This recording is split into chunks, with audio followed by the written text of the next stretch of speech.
Estamos de volta com o seu programa Assembleia de Deus em Ação, sempre motivando e lhe lembrando que você pode fazer parte de uma grande obra missionária, uma missionária que há 22 anos transmite Jesus. Estou falando da Rede Boa dos Lares, das famílias, com a programação genuinamente saudável para você, para o seu filho, para toda a sua família, tá bom? Se você quiser fazer parte da nossa história, pega teu telefone agora, liga para 0 operadora 21 21 12 6300, torne-se um guerreiro, torne-se um semeador da Boas Novas. Como eu falei a você, nós teríamos um bate-papo bem descontraído com o pastor evangelista José de Arimateia, que congrega na Igreja Assembleia de Deus, na Avenida de Djalma Batista. Um abraço ao pastor Kelvin, à pastora Márcia, a toda a liderança da Igreja Assembleia de Deus, ali naquela localidade, uma avenida principal da cidade de Manaus, que você pode fazer uma visita e receber as bênçãos do Senhor Jesus, tá bom? Mas eu quero logo, para esse momento tão especial, falar com o pastor José de Arimateia. A paz do Senhor, meu pastor, deixa eu pegar aqui na sua mão, tá? Deus te abençoe de uma maneira poderosa, um companheiro de ministério que está fazendo uma grande obra para o Senhor Jesus. Eu já quero começar falando com você a respeito de algo que é tão necessário. Quanto tempo faz que você entregou sua vida para Jesus e como é que é a sua história servindo ao Senhor?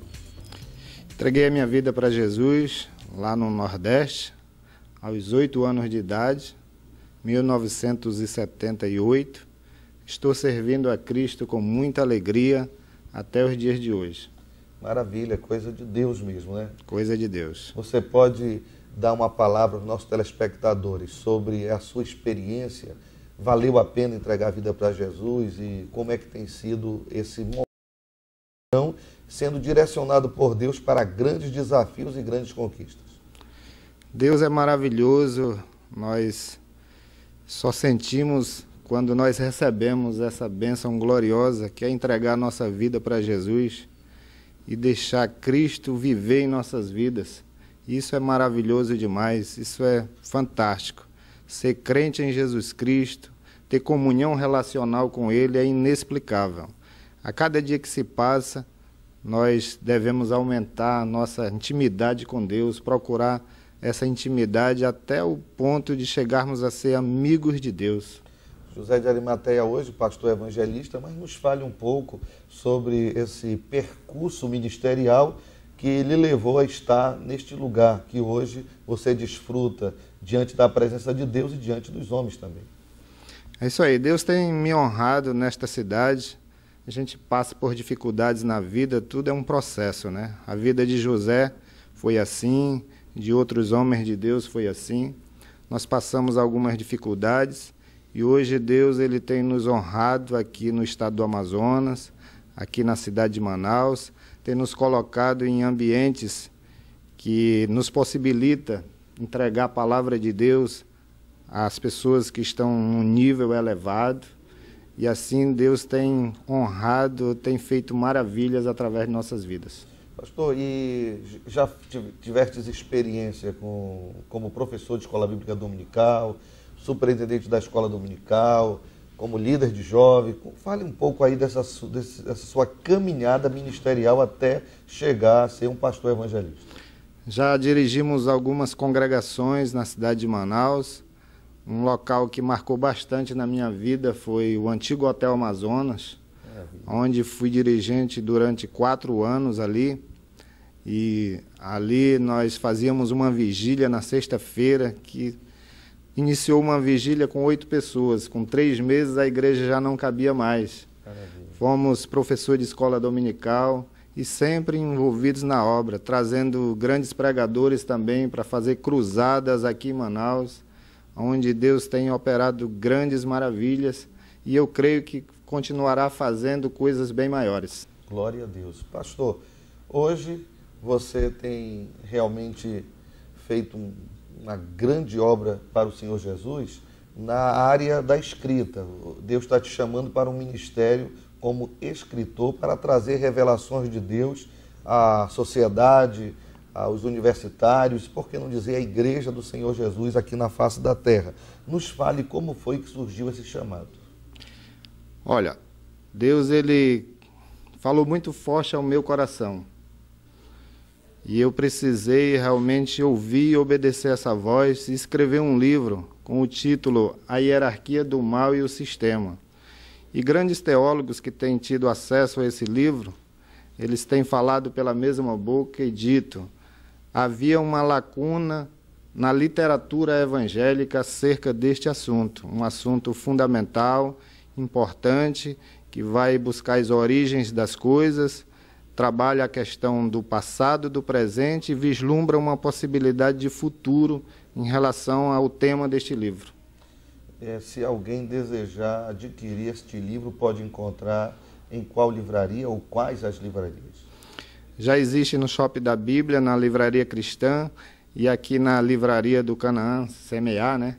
A Livraria do Semeador. Semeador está à disposição dos leitores. É um livro que vai enriquecer bastante o seu conhecimento teológico nessa área da questão do mal, do envolvimento de um sistema montado para manipular as pessoas. Essa manipulação traz prejuízo para a sociedade, para a família, para a igreja. Como é que você aborda esses assuntos dentro do livro? É exatamente isso. Esse sistema, ele divide as pessoas em dois grandes grupos.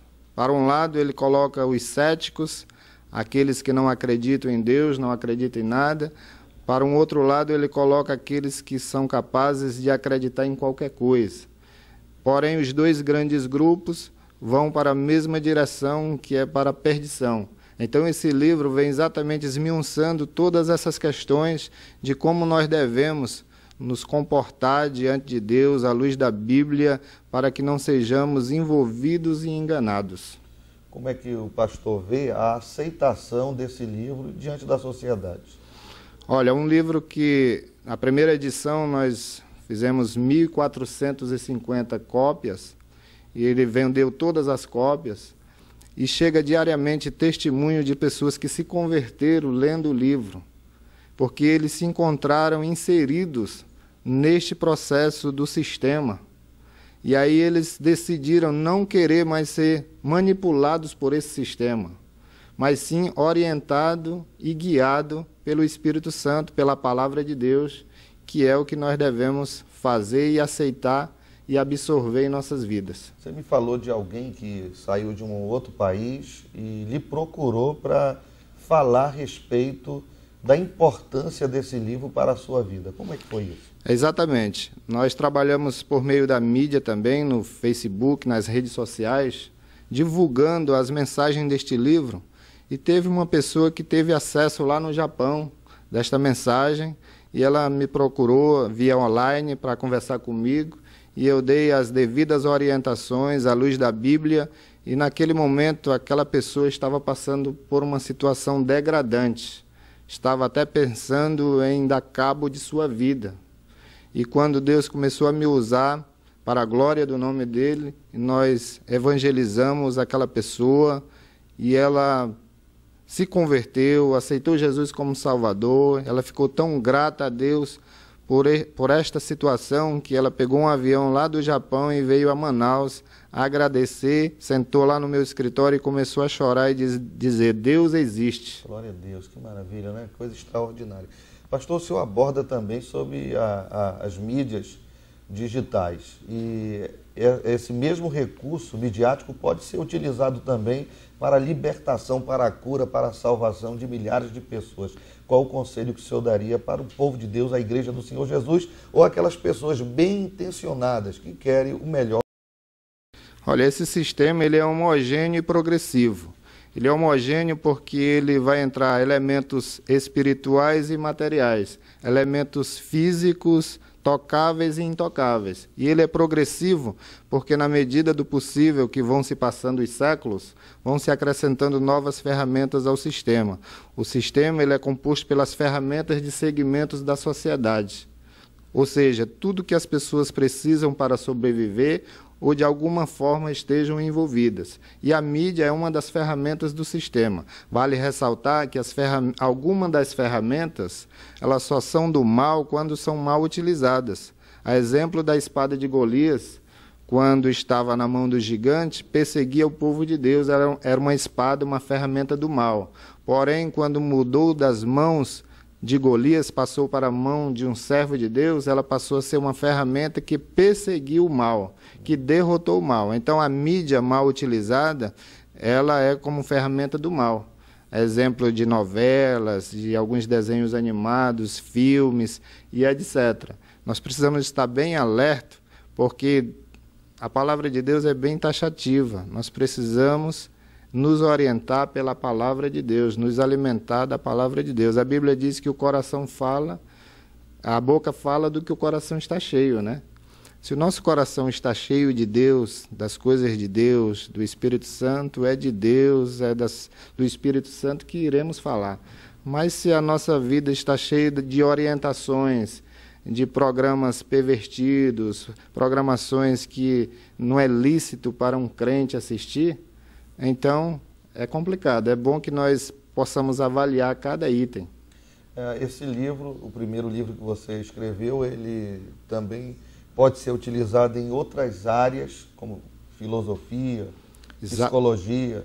Nos fale um pouco a respeito dessa abrangência. Exatamente. O livro ele procura abordar todas as questões que envolvem a humanidade. Tecnologia, ciência, capitalismo, sistema religioso, sistema educacional, esporte, fanatismo, indústria da prostituição, adultério e assim sucessivamente. Nós vamos descobrir como esse sistema se organiza e como ele trabalha por meio destas ferramentas. Então nós vamos saber mensurar se estamos inseridos em algum destes processos ou se nós não estamos. E se estamos, é bom que nós saiamos de lá, porque a Bíblia deixa bem claro, sai do meio dela. Apocalipse 17, a Bíblia fala de uma Babilônia, de uma meretriz que manipula, que embriaga a humanidade.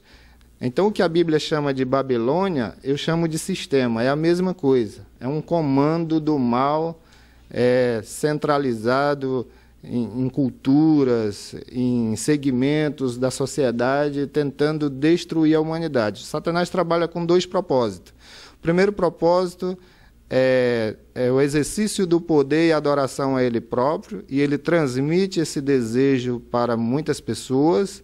E o segundo propósito é afastar as criaturas do Criador. Ele fez isso com 33% dos anjos, ele tentou tomar o trono de Deus para exercer o primeiro propósito.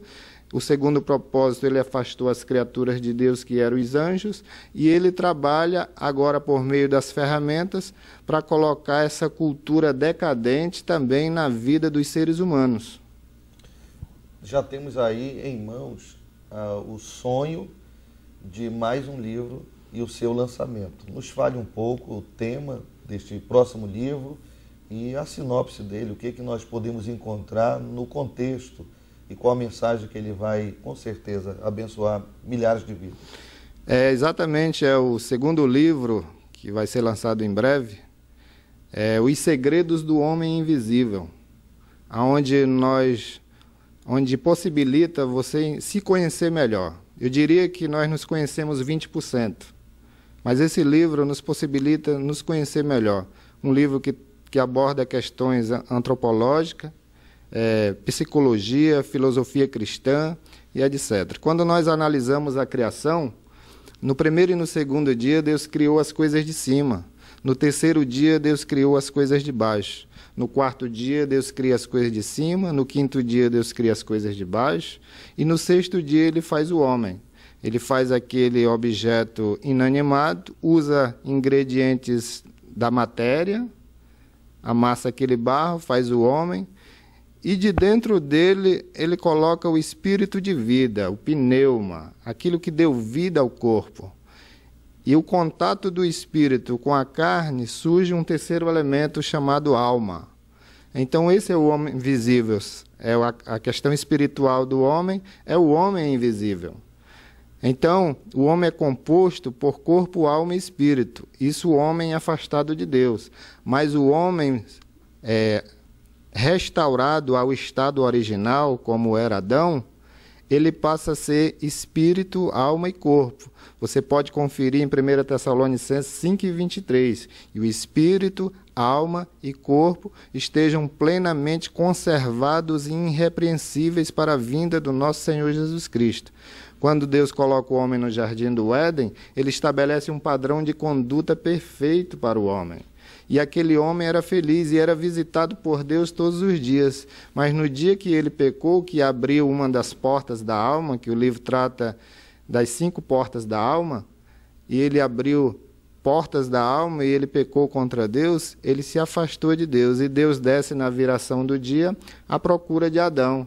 Alguém pode ignorar, disse, mas Deus não é onisciente? Como é que ele está à procura de um homem?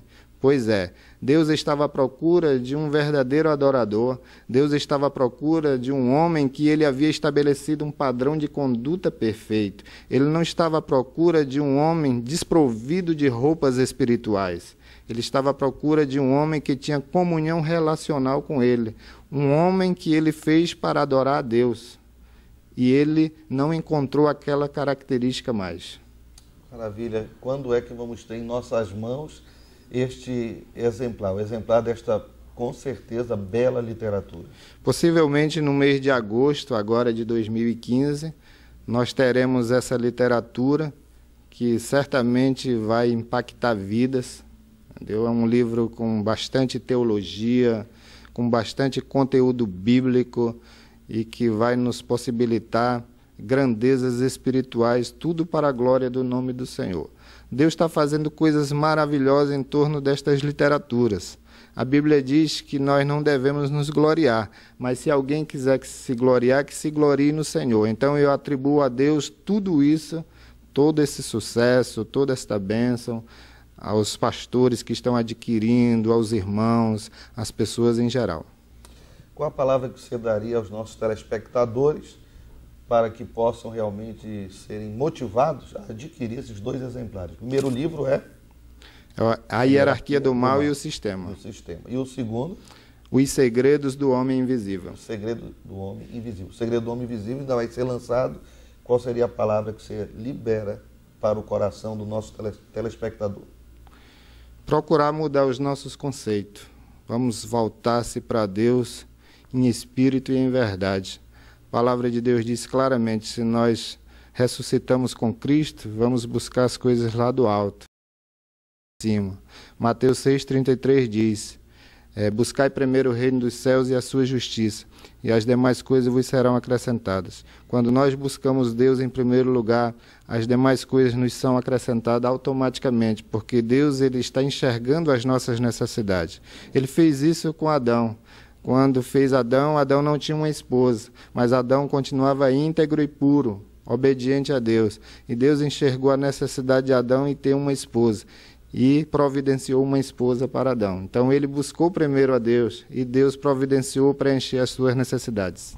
Maravilha. Pastor Arimateia, deixa eu pegar aqui na sua mão. Parabéns, Deus te abençoe de uma maneira poderosa. Sua agenda está aberta para convites, para liberar a palavra de Deus de acordo com os assuntos ou com as temáticas deste livro, não é certo? Exatamente. Então é isso, está aí na sua telinha o número do celular, está aí o e-mail, está aí o Facebook. Se eu fosse você, entraria em contato e receberia na sua igreja, na sua congregação, esse homem de Deus para liberar esta palavra de bênção, palavra profética que vai edificar o corpo de Cristo aqui na face da terra. Deus te abençoe, meu amigo. Deus te use de uma maneira poderosa e multidões de vidas possam entregar o seu coração ao Senhor Jesus.